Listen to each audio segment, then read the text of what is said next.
Today's program. I am Kathy Brett with Becker's Healthcare. The program will begin with a presentation and we will have a question and answer session following completion of the presentation. You can submit any questions you have throughout the presentation by typing them into your control panel in the space labeled Enter a Question for Staff and clicking Send. Our presenters will attempt to answer as many questions as they can during the time we have and will follow up on questions they do not have the opportunity to address. You will receive an email within a week following the webinar that will include instructions to download a copy of the presentation.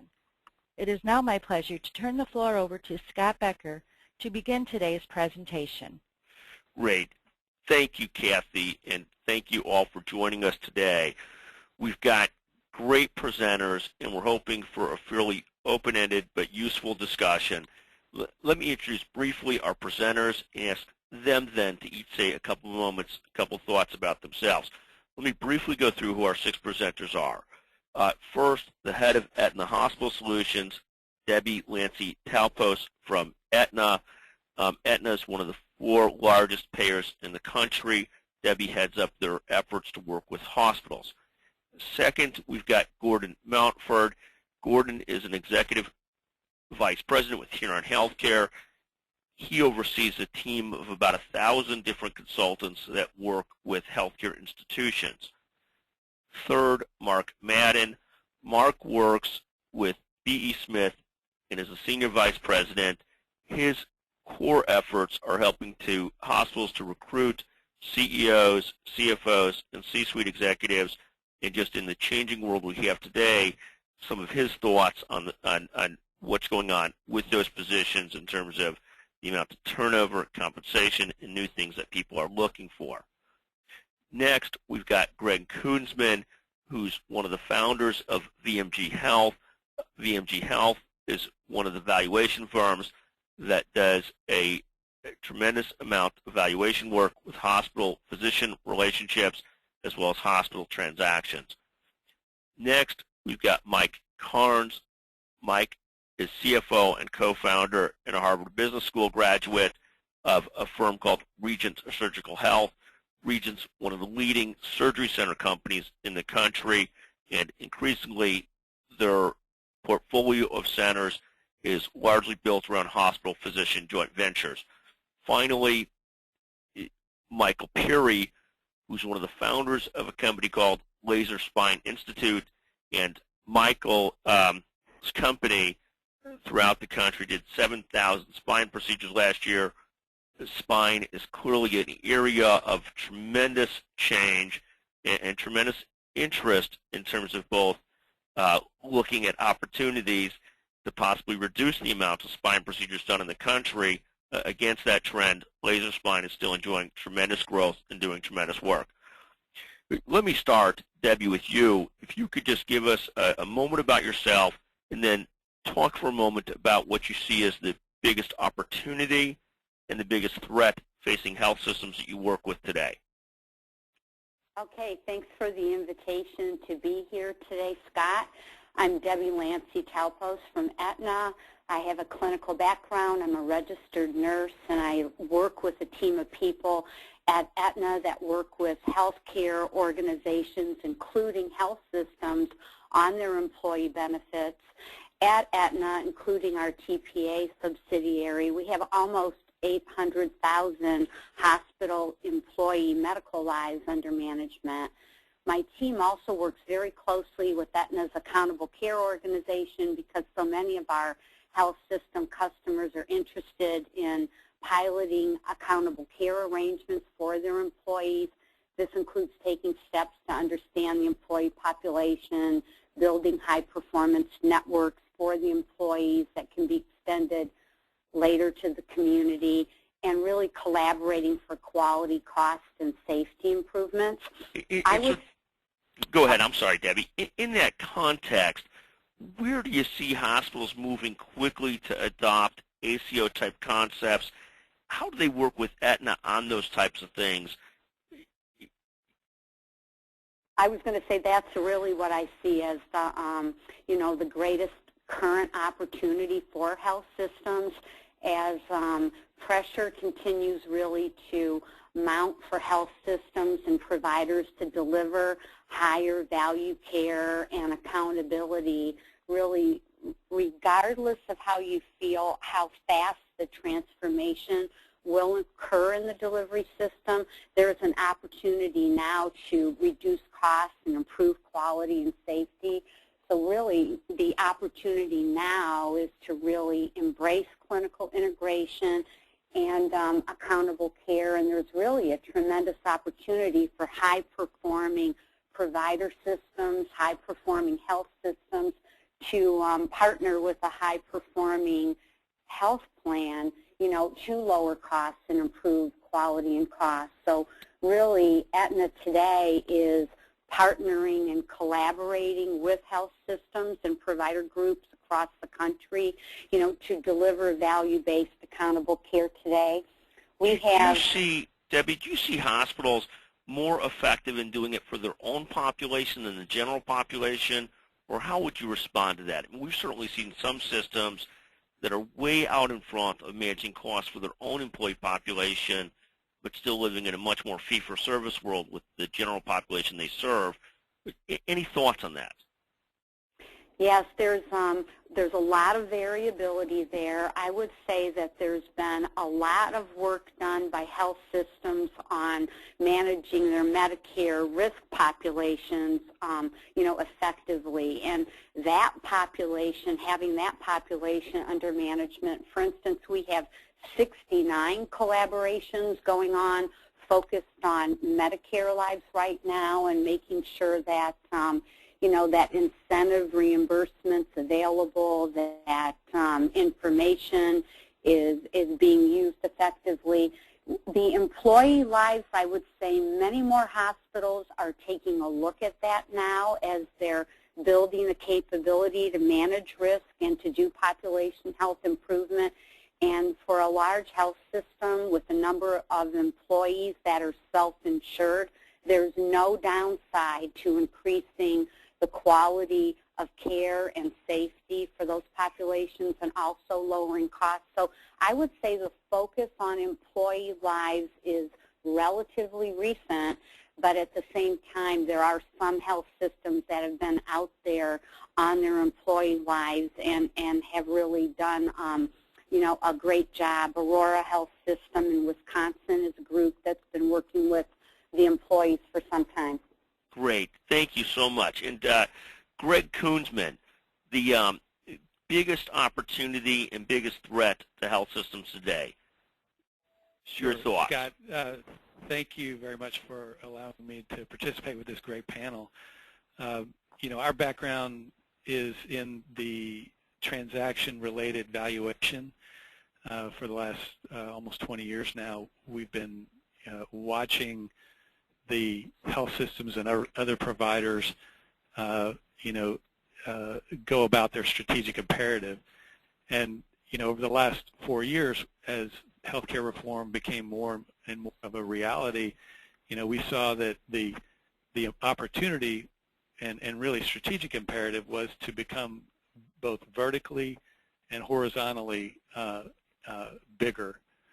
And so, you know, the vertical integration has been in the form of health systems acquiring physician organizations of all types, primary care and specialty care, as well as acquiring and or joint venturing outpatient services in surgery, outpatient imaging, cancer, post-acute care, et cetera. This coming year, Greg, do you see more of the focus on horizontal integration, hospitals acquiring other hospitals, or more of the focus on developing in a geographic area a vertically integrated system? Where do you see more growth between those two areas? Yeah, I think the last 4 or 5 years has been, it started off as more of a vertical integration opportunity, you know, set where health systems wanted to build up their physician networks and acquire the providers that are right in their immediate sphere of influence. In the last couple of years, though, we're seeing a lot more momentum in the horizontal integration. People, health systems that are trying to get bigger outside of their existing region.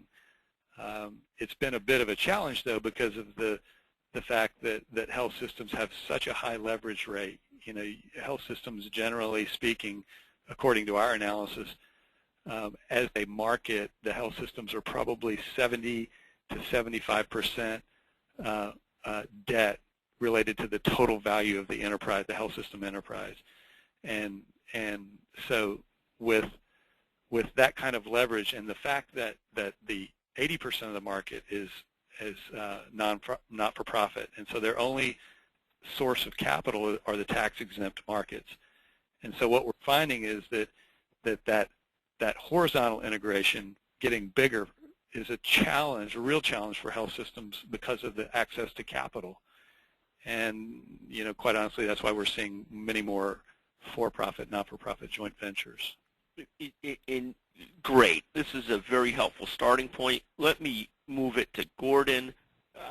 Gordon, thoughts on the biggest opportunity and the biggest threat that you're seeing across the universe of your hospital system clients? Well, I think first of all, we work with just hospitals and health systems, nothing on the payer side. And I think the opportunity is really to try to get ahead of the market as the market shifts from volume to value. What we see is every market's a lot different, and the pace of change in every market's a lot different. For those of you that have the opportunity to be in some of the more fee-for-service markets that's shifting slowly, you have time to kind of prepare yourself and get ready for the change that's going to come. Others find themselves already on the edge trying to figure out exactly what are they going to do to preserve their current book of business and protect their revenue base, and at the same time try to figure out how to work in a capitated world. The threat is if you're not ready and you haven't positioned yourself, you're in trouble. And what we've seen is that some of the more innovative systems out there are making those investments organizationally and operationally, looking at the things that they've got to do to get their cost structure in line, their strategy aligned, and also their relationships aligned to ensure that when they move into this more population-based management model, they've got the infrastructure to support that on a more cost-effective basis. So, and Gordon, I think the biggest threat is just not moving fast enough. Are there characteristics of markets that are moving quicker than others? Is there any way to ballpark or guesstimate which market's going to move quicker to a sort of shared savings or ACO approach versus a fee-for-service market? Yeah, good question. There's certainly some influencing factors. Number one is the current market structure, what the relationships with the payers is like already in those markets, and how aggressively the payers are pushing change in that market. We've started to see in some markets where the large academic medical centers, which have been kind of sitting on the sideline because they've been or felt like they've been somewhat immune to a lot of the changes going on in the industry, now all of a sudden are looking at market share and market strategies and pushing change within those markets. So there's really a confluence of different factors driving the changes in each one of these markets. But it is interesting that they are all in different places, and the strategies all seem to be a little bit different. But the one common denominator, again, is really the cost structure. Now, is there, so many hospitals have bought a lot of practices and done what Greg calls vertical integration to ready themselves for the future. What's the risk that some of your systems have left themselves with too big of cost structures or debt structures to react well to a changing reimbursement environment? Well, I think that probably holds itself true for a big chunk of the market.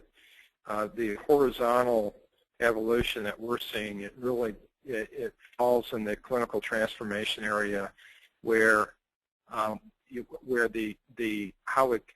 care is delivered across a continuum, how it's administered, how it's coordinated, is driving some of the IT infrastructure changes that are needed, and also obviously the coordination of the various caregivers. You can't look at it on a vertical basis anymore. It's just not going to work. You're going to have to figure out how each of these dots gets connected and make sure that the incentives are aligned to ensure that the ultimate outcome is at the desired level. Great, and we'll come back to you shortly to ask you about some examples of where you see this actually working, people actually connecting the dots well and actually improving care, or is this all so complicated it's almost impossible to do? We'll come back to some questions in a moment. In the meantime, Mike Carnes, can you talk to us about what you see as the greatest threat and opportunity to health systems today from your vantage point and what you've worked on and looked at in partnering with hospitals? Sure, Scott. Let me give you just a quick view of the prism that I look through. I'm a financial guy by background. We operate 22 ASCs across the country, 17 of which have hospital partners. And we sell our business based upon the ability to be highly effective, competitive, clinically very good, with the low-cost alternative. The thing that concerns me as I look at our hospital partners is a real unevenness in terms of the quality of their management teams and the way they run their businesses. And when you have a facility which has high cost, high leverage, and an income statement which a substantial part of your cost structure doesn't vary directly with revenue, and you lose revenue through competition or you lose revenue through reimbursements going down, of the dollar, 80 cents, 90 cents of that can drop to your bottom line. And if you're marginally profitable to begin with, you can lose that bottom line very quickly. So what concerns me in looking at our hospital partners are the ones that have high cost structures, weak balance sheets already, because as competition intensifies and rates go down, they don't have any place to go. That's what you see as sort of the biggest threat to hospitals, sort of encumbered balance sheets and a cost structure that's not variable easily with the revenue lines changing. Where do you see opportunities for health systems? Now, you guys have owned some hospitals. You own 30-plus surgery centers, half of them in partnership with hospitals. Where do you see the opportunities for hospitals today? Well, I think the opportunities are the parallel side of the threats. The systems that have strong balance sheets, and there are a number of them, and are well managed and provide good services, I think are going to end up consolidating the industry to at least some degree.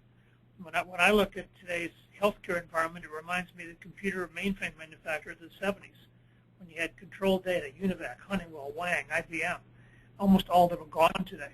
They've been replaced by different technologies and different competitors.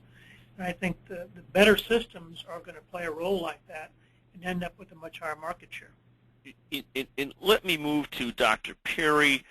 Dr. Perry, you guys founded and built one of the most successful laser surgery, spine surgery companies in the country. Where do you see the threats or opportunities either for hospitals, or if you feel more comfortable, where do you see them in the spine business? Where do you see growth or challenges? Sure. Thank you, Scott. Just a little brief history about LSI. I am one of the co-founders and medical directors of Laser Spine Institute. We're basically a company that performs minimally invasive outpatient endoscopic surgical procedures.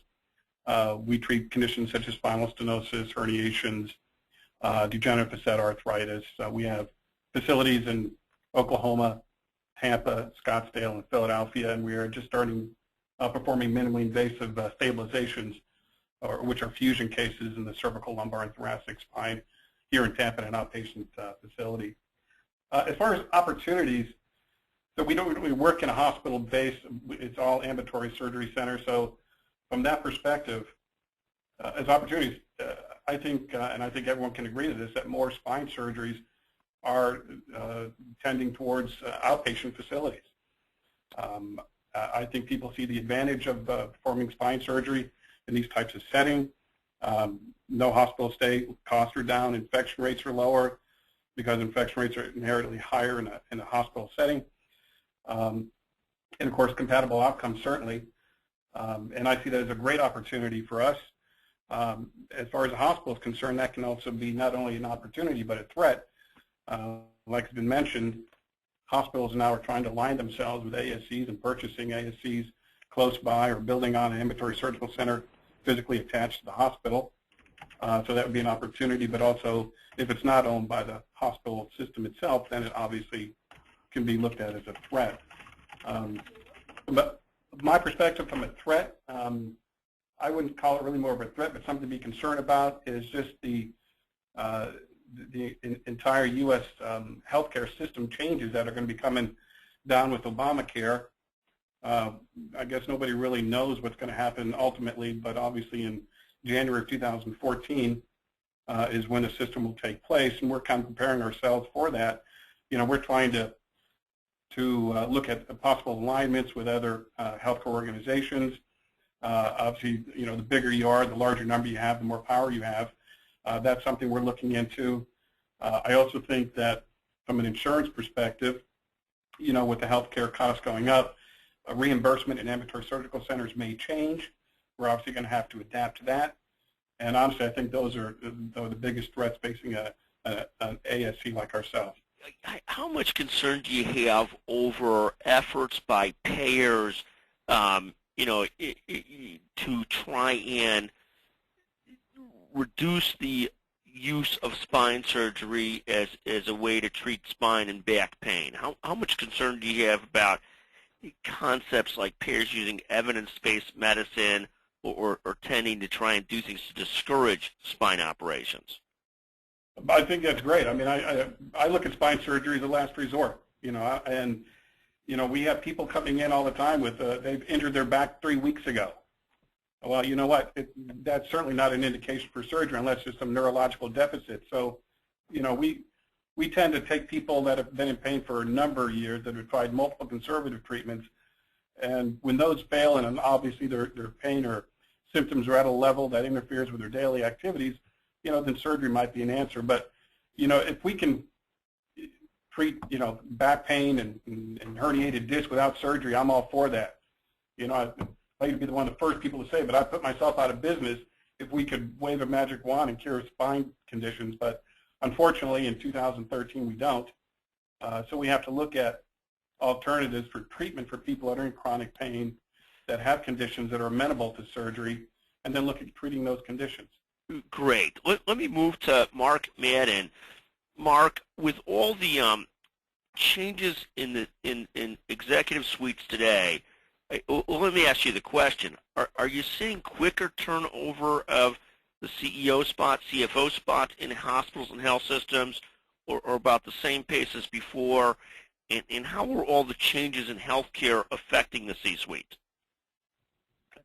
I appreciate the question, Scott. And just to give a little background, I'm Senior Vice President of our Executive Search Division at B.E. Smith. We also have interim leadership and management consulting.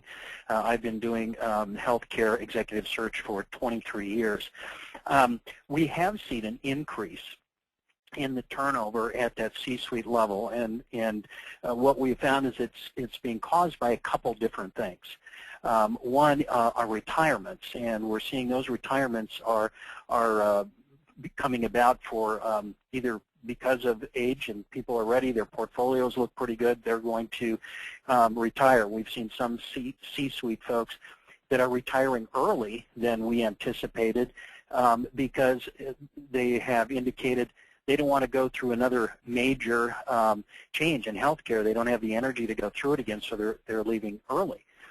And the other reason for the turnover is, as some of my panelists here have commented about, when you look at integration, and we were looking at mergers and acquisitions, and we are finding that some of those C-suite folks become displaced. And depending on where they are in their career, may make a choice to retire for good, or then they're looking for other opportunities. Are there, Mark, are there different skill sets that people are looking for in the C-suite today than they were even 5 years ago? And you know, is it a difference between what was physician relationships and staff relationships versus analytical? Is it the same skill sets, or what are people looking for today? It is very different, Scott. Now, I'll focus in on a couple things. Specifically at the CEO level, and I'll include COOs in there, it is about building relationships, but also to be innovative thinkers. We're going into a situation with our industry that we need people that we're going to have an age of accountability. And we need people that are going to be open to looking at non-traditional alliances, innovative thinking. How does that happen? When we look at CFOs as an example, you know, the baseline for CFOs obviously are to be very good technically and to know their business. But we're seeing some of the softer side of those skills to looking at being an integrator, a good communicator, a good visionary, which, you know, 5 to 10 years ago, that wasn't the primary must-haves as you looked at your next CFO. In terms of, let me come back to a couple questions we've gotten from the audience, and also encourage people to send in questions. Debbie, let me start with you and ask Gordon this as well.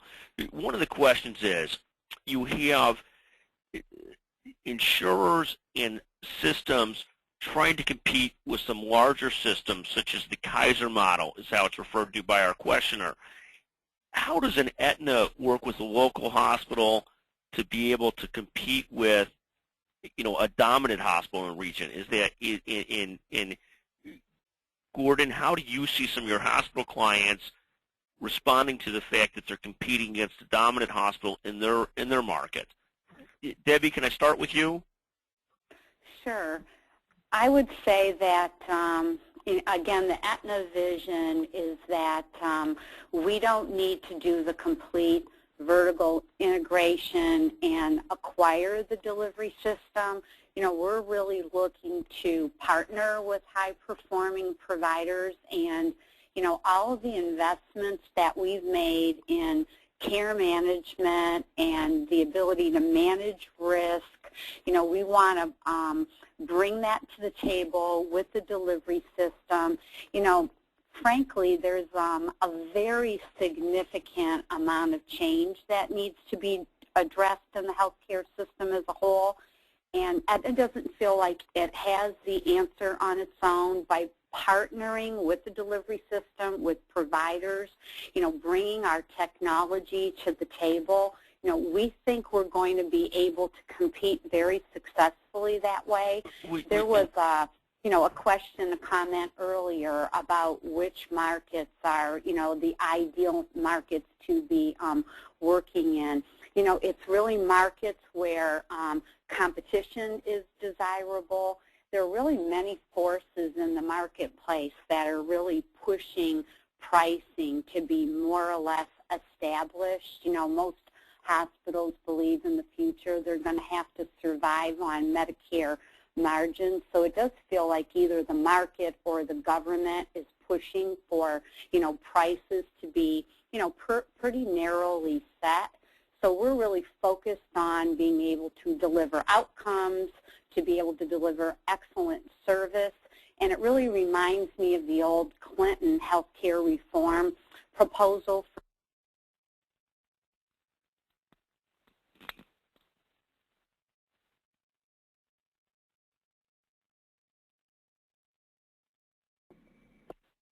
Hello?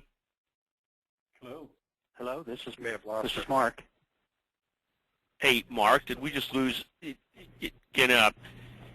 Great. Hey, Gordon, let me ask you a question, Gordon. How does a second-size hospital in the market compete with the principal hospital in the market, with the leading hospital in the market? How do you see people work through that issue?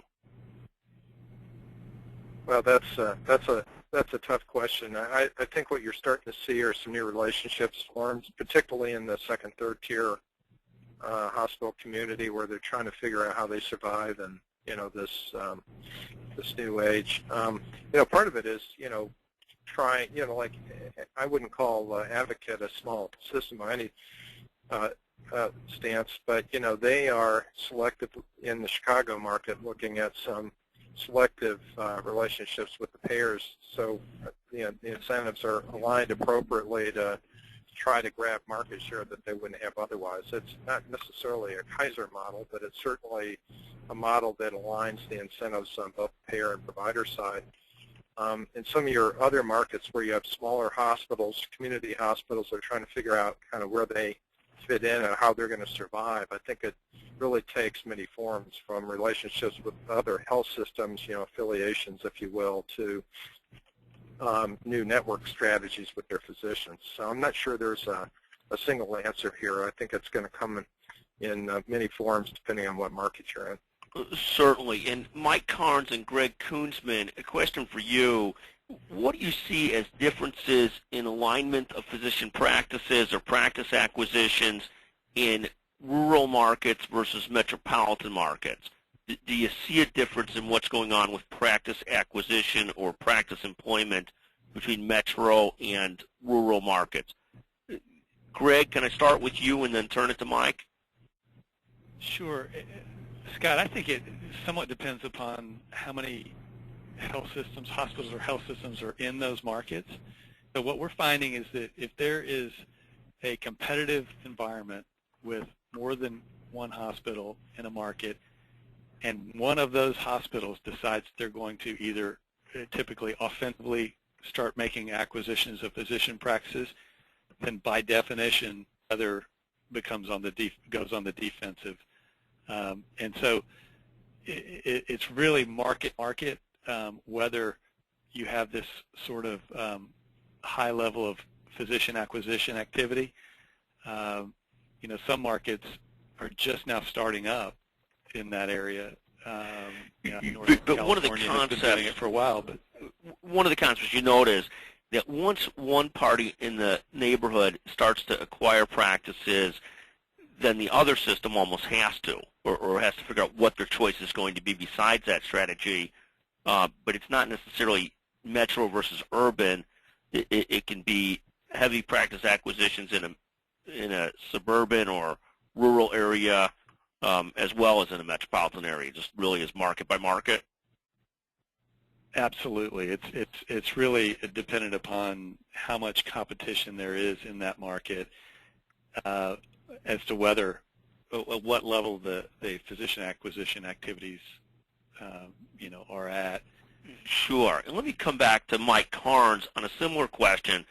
Are you seeing markets that you're in affected by physician employment? And then there's a second ASC question that came from the audience that I'd like to ask you and Dr. Perry. But let me start with, are you seeing hospital acquisitions affect your surgery centers?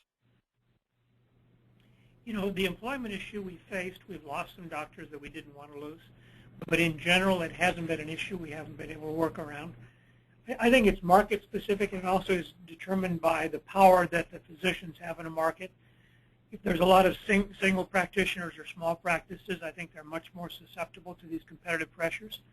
If there are larger groups, I think they can stand up to the payers and they can stand up to the hospital systems, and they have more control of their destiny, ability to move cases. I've seen some of the larger practices not only move cases from one hospital to another because they didn't like the direction the one hospital was taking, but I've also seen instances in which a large single specialty practice has actually gotten better compensation in a marketplace for its surgical centers than a large community hospital was able to get, merely because of the power of the physician group. So I think to a large degree, it's determined by how the physicians are organized in a market. Certainly, and again, you see some threat to the surgery centers. You've withstood the pain of losing some physicians to hospital employment largely to this point, and hope that there continues to be a significant independent physician base, I take it. Let me ask you a second question and then ask Dr. Perry this question and another question. When expanding into new markets, how much time do you spend studying customer and patient analytics in trying to determine where to locate centers, what businesses and so forth? We do demographic analyses of every market we go into. We look at payer concentration. We map out where all the facilities are, where the hospitals are, where the ASCs are. We send people into the market if we think it's a good market from basic understanding we have, and we talk to physicians. We try to talk to people at competitive facilities to get a read on how tight up the market is and whether there's an opening or not. But the key is you've got to coalesce a physician group which is led by a couple of key specialties, typically orthopedics and spine will be at the top of our list.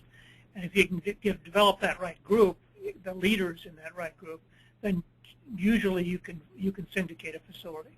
But we always start with a general demographic analysis to get a read on the community. Sure. And Dr. Perry, let me ask you the same question and then a question about the device tax. In terms of the first question, when expanding nationally, what's your thoughts on how much studying you do of customer and patient analytics, or is it all based on where you can find the right spine surgeon? How much studying do you do of that? And then the second question is, how much is the device tax impacting the business of companies like Laser Spine? Well, as far as expansion, when we're looking at opening up other markets, we don't look at necessarily where the surgeons are based. We look at the demographics of the patients themselves, the insurance, the population within a certain radius of an area. Since we're a company that is not solely owned by physicians, there are state laws that would not allow us to practice in particular states because of the corporate practice of medicine. States such as California, it has to be the company has to be entirely owned by physicians, and Laser Spine Institute is not. So another thing that we look at are CON, Certificate of Needs. If we're looking at building an ambulatory surgical center, it would be a lot easier to build an ASC in a state that does not have CONs. CONs would be a lot more red tape, financially, be a little bit more expensive, so we try to stay clear of those as well. But again, we also look at the patient base. I think it's important. I mean, you have to figure out what your competition is in the local area, what the market draw would be. So we kind of look at all avenues. We pretty much do our due diligence when we're really seriously looking about expansion.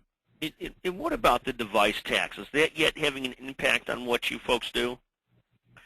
It's not really having an impact on us per se at this time. I know the 2.3 gross tax on devices that are, I think it took effect this year. I'm not sure if it was tabled or not. I think there was discussion that it was going to be tabled, and maybe somebody in the panel actually knows whether it was actually put into law. We don't produce devices, but are the products that we use, the devices that we use, are those going to go up? I would say probably. I mean, honestly, they're going to pass it on to the consumer, and we are the consumer. So I can just see that tax being, levied to people who purchase medical devices. Right, and there's been a couple of terrific articles, I think, in the Wall Street Journal on how some of the device companies are trying to pass on the tax and try and find ways to do it in a both very upfront way versus a very sort of hidden way at this point. But at this point, even though you guys are heavy consumers of devices, you're not yet seeing it really impact your business. Gordon, No. Let me turn back to you for a couple questions. One, are you guys starting to see your clients look at the sequester and the potential impact on hospital revenues and the ability to invest in all kinds of things?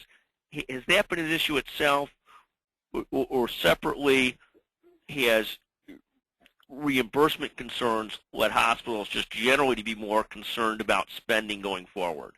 Any thoughts on the sequester issue or general concerns about spending and investing, whether it's IT or other things based on concerns about reimbursement changes? I think it's probably more the latter than the former, but the right answer is probably all of the above. I think this sequestration and the reality that health reform is going to impact the business overall is driving everybody to start to make the changes that they needed to do probably several years ago. It's kind of interesting because even though a lot of this has been discussed for quite some time, a lot of people sat on the sidelines till 6 months to a year ago, and now you're seeing huge focus on cost reduction and getting the organization to to the right size, given where they think they're going to end up in the marketplace. Do you see? And so I think. Go ahead. No, I'm sorry. I mean, do you see hospitals starting to have concerns that sort of batten down the hatches, starting to be? I mean, you see more and more of the bond rating agencies starting to reduce credit scores for hospitals.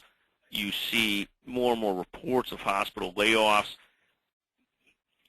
How much of an atmosphere out there do you see of hospitals starting to batten down the hatches, or is that not really what you're seeing? Are you still seeing your systems looking at serious investment and growth, or investing in improving their infrastructure for patient satisfaction and clinical integration and so forth? What's your sense of the environment? We're seeing both. What we're seeing on the larger health systems, a lot of our clients that kind of meet that definition, the large IDNs, large faith-based systems that have the capital to withstand some of the more immediate challenges, are making the investments to really understand what clinical integration means within their own organizations, and also beginning to make the acquisitions that are necessary for them to manage health at a different level. And I see that fairly active, but I also see just the opposite as well. And this is probably more your smaller mid-sized providers that just have a simple cost problem. They have debt requirements that are being challenged in the short term, and also as they look out over the next year or two with the changes in reimbursement, that if they don't get their costs aligned, then they're going to be in trouble. So it's really all over the board, and I think one of the common themes we're hearing today, it's really market by market driving a lot of these changes. And let me ask Mark Madden a couple questions. Mark, in terms of two questions. The individual hospital, it's not affiliated with the national chain or affiliated with a larger system.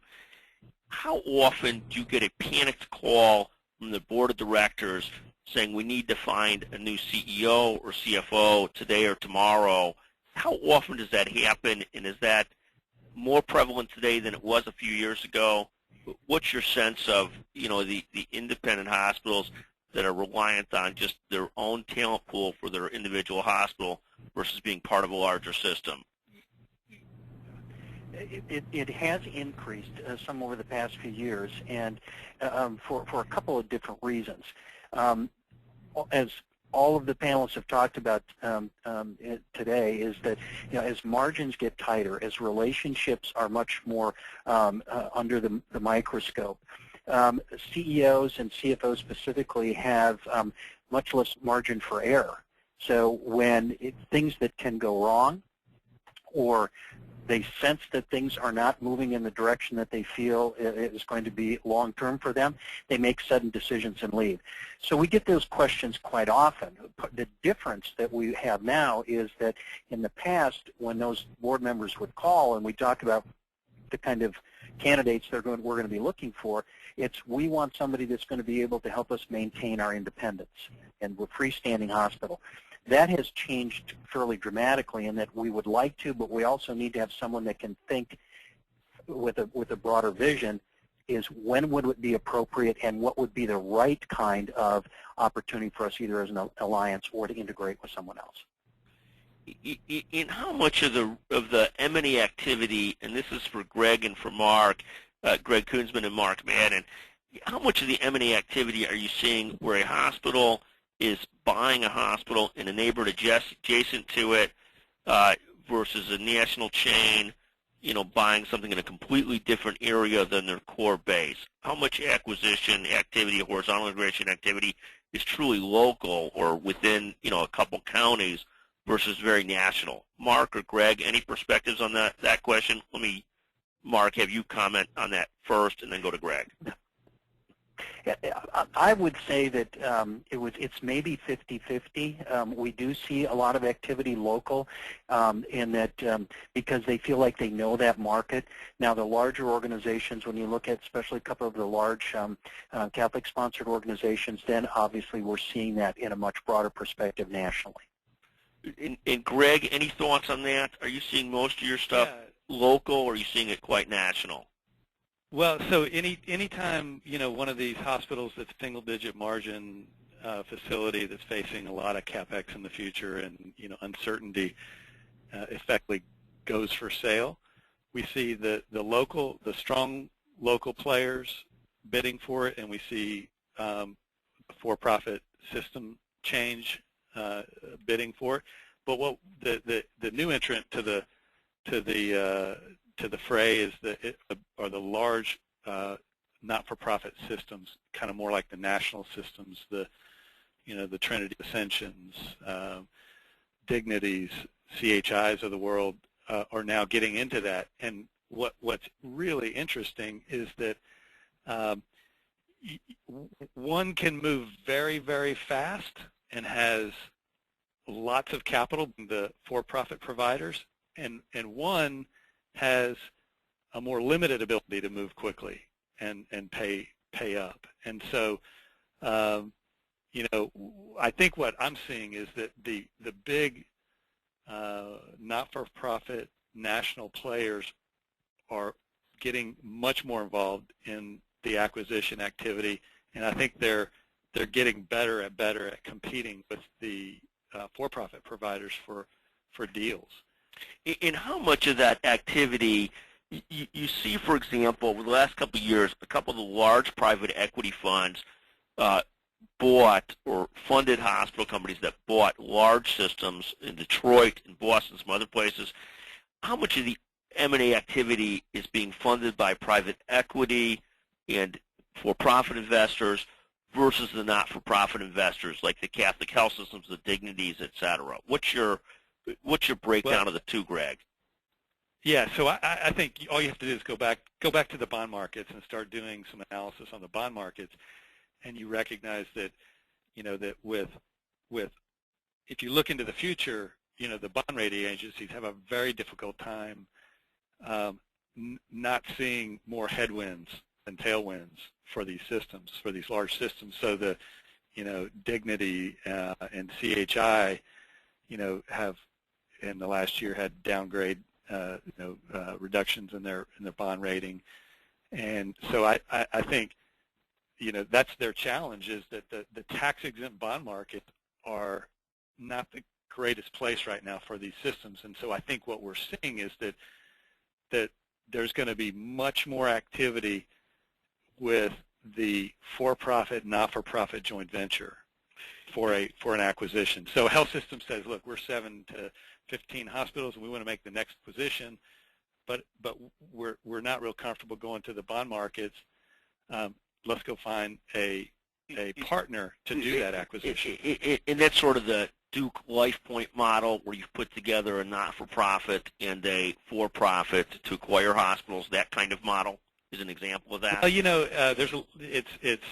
goes all the way back to HCA. The HCA St. David's, Methodist, Health One, those sorts of things. But really, I think everyone in the proprietary world is willing to do it, to do those joint ventures now, because they're recognizing that there's many communities where that hospital for sale is probably not likely to sell to a proprietary system. Sure. They want to be open to doing business with a not-for-profit or a faith-based institution. Exactly. So if you came to them with a joint venture that has access to capital but has a either faith-based or not-for-profit partner, Duke LifePoint's a great example.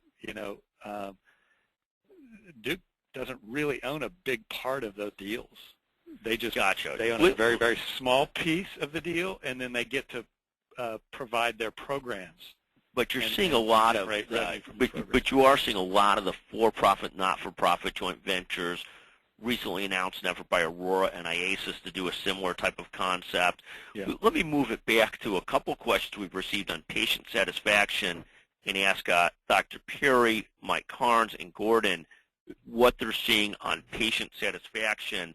Dr. Perry, how much measurement of patient satisfaction are you seeing and doing? How important is it for what you're doing? And then Mike and Gordon, let me ask you from your two perspectives, how much measurement and time and effort and investment is being spent on patient satisfaction scoring and measurement? Dr. Perry? Yeah, actually, we take patient satisfaction extremely serious. We like to look at our facilities as patient-centric. Our patient satisfaction is around 95% corporate-wide, which is excellent, considering we're doing spine surgery. And unfortunately, we don't get 100% success. We get a good 85% success rate average. So, you know, there are patients that aren't getting the success with surgery, but are absolutely satisfied with their treatment here. And I think that's extremely important. We have a system in place where we follow patient satisfactions between all our surgical centers, and we have kind of like friendly competitions between surgical centers competing to who's going to have the highest patient satisfaction for a particular month. So it's extremely important from our perspective, and I think every healthcare facility should feel the same way.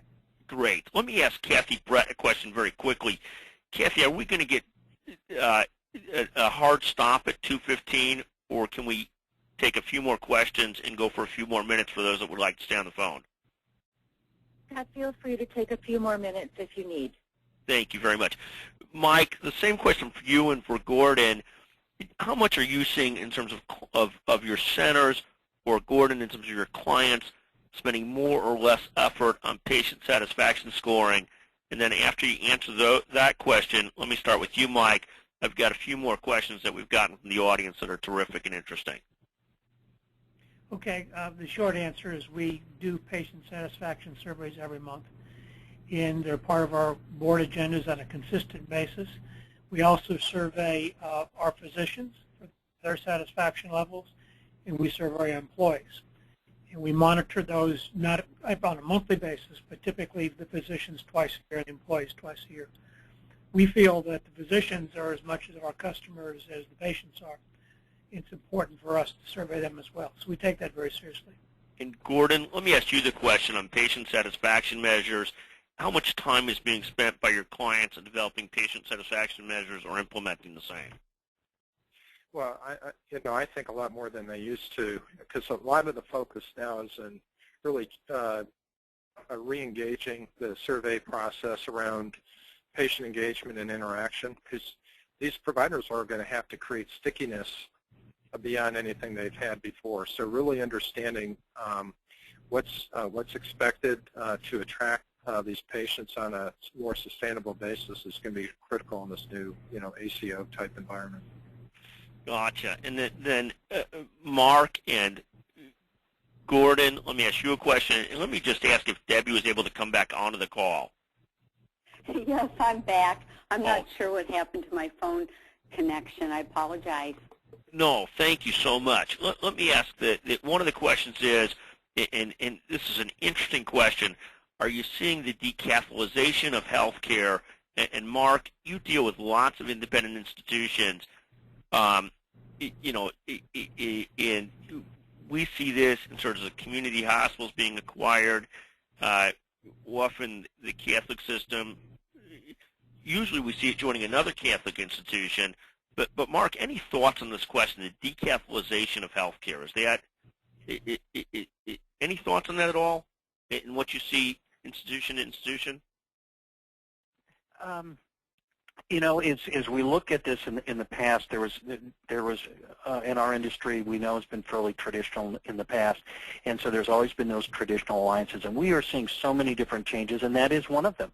We are seeing that, and it depends on market. It depends on, we've talked about how many more large systems, whether they be for-profit, not-for-profit, or religiously sponsored organizations that are now active in the marketplace. So it has changed, and I expect it to probably continue to change. And Greg or Gordon, any thoughts on the sort of growth of the religious-based institution and the consolidation amongst them, or decline? Greg, any thoughts on that or any observations? You know, I think all you have to do is look out west and see, what Dignity did, and see that, that creates a bit of a trend.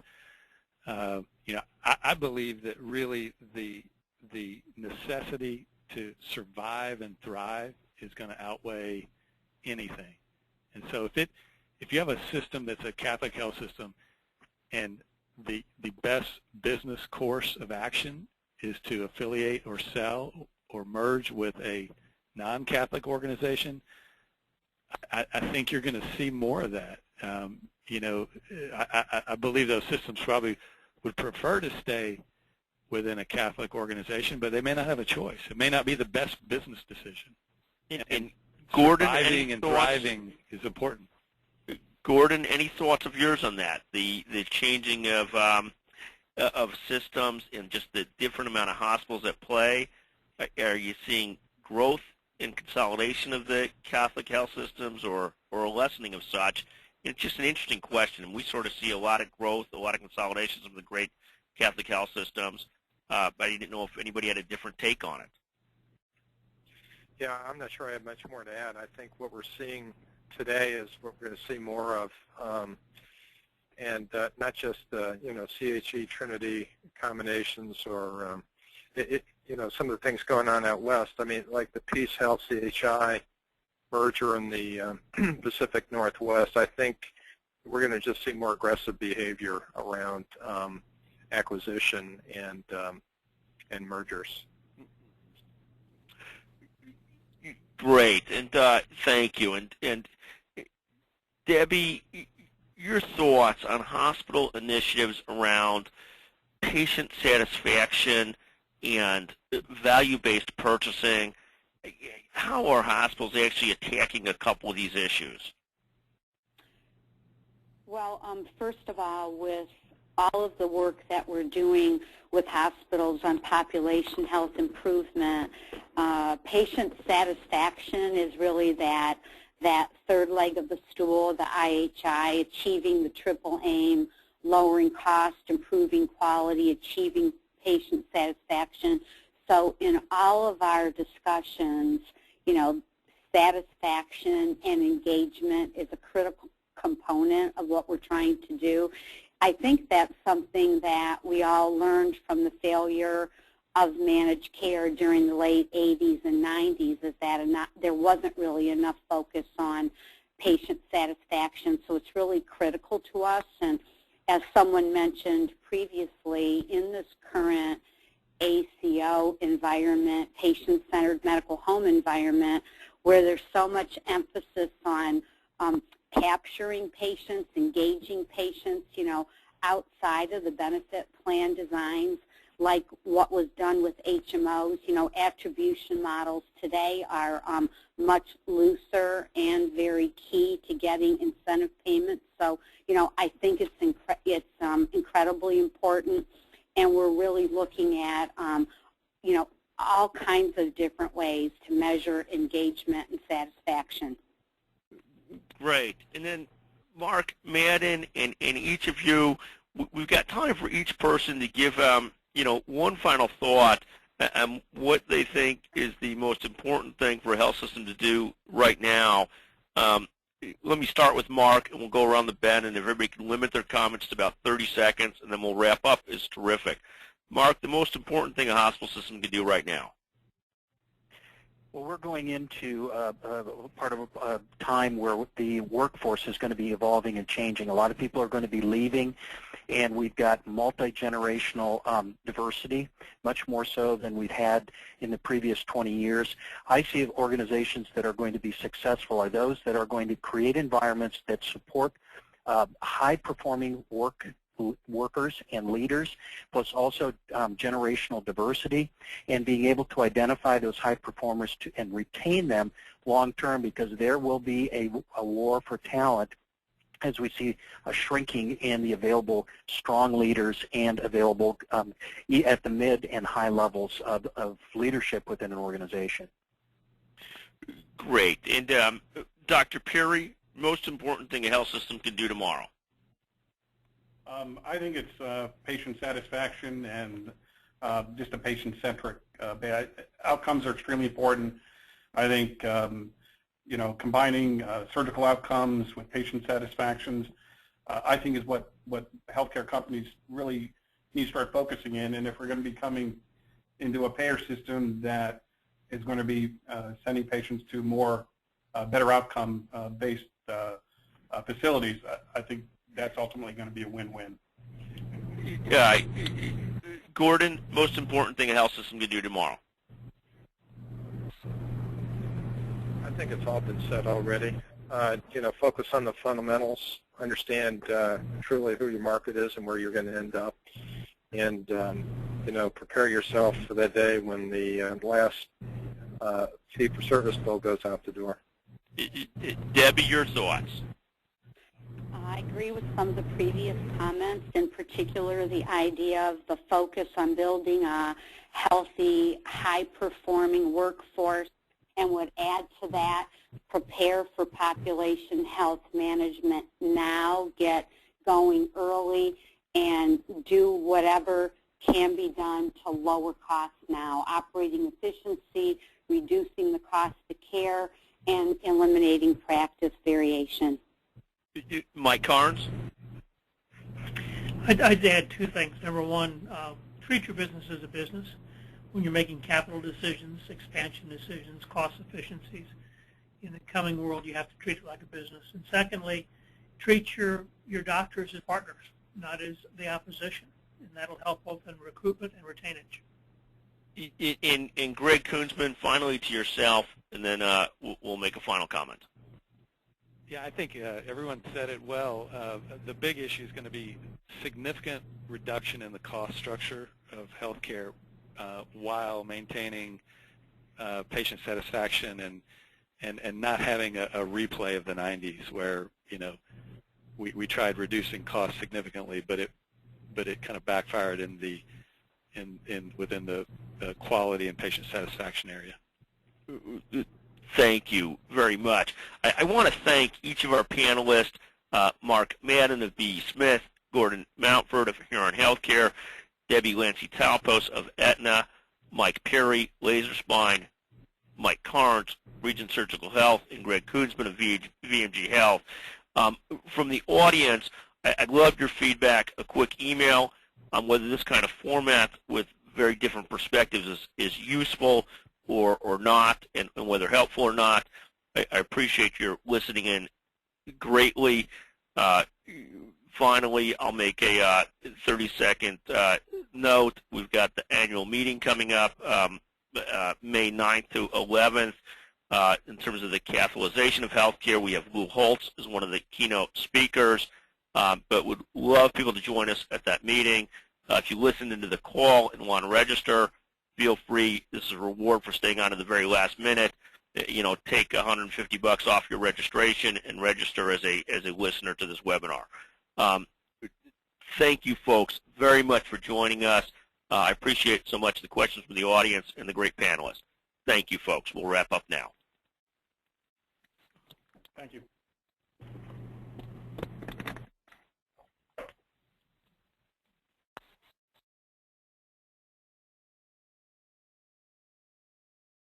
The organ